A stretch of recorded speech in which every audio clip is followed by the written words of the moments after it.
Chapter 4. When Faith Stands Awake.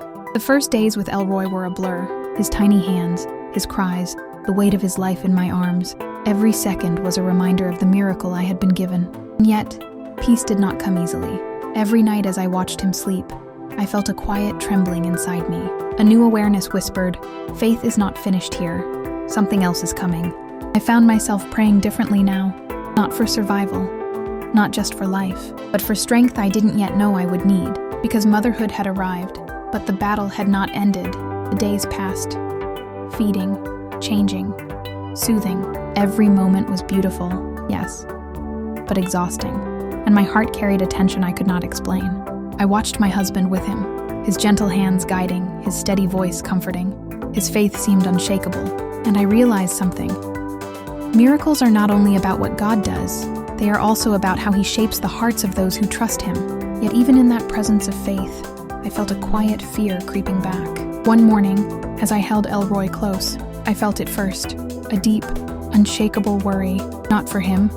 He was alive, healthy, thriving, but for another life, one I could not yet see.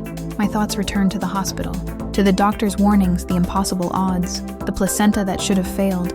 I had seen what God could do, yes, but now my heart whispered, He is not finished. Even small things began to weigh heavily. Every ache, every sleepless night, every whisper of doubt I allowed myself, they all felt magnified. I knew this was more than fatigue. It was preparation for a test I could not yet name. I found myself praying for courage in ways I hadn't before, not for Elroy alone, but for the unknown ahead. I realized miracles come, yes, but they demand faith that stretches beyond comfort, beyond certainty, beyond what we think we can handle. And yet, in the midst of it all, there was wonder. I watched his tiny fingers curl around mine. His eyes, so full of life, seemed to hold a wisdom older than the world. Every coo, every sigh, every breath reminded me of what had happened, the impossible made possible. And still, a quiet voice inside me said, "The next test will not be gentle. It will not be easy, and it will not be yours alone to bear." I did not yet know what this test would be. I did not know whose life would hang in the balance. I did not know if my faith would be enough, but I knew one thing. I could not hide. I could not run.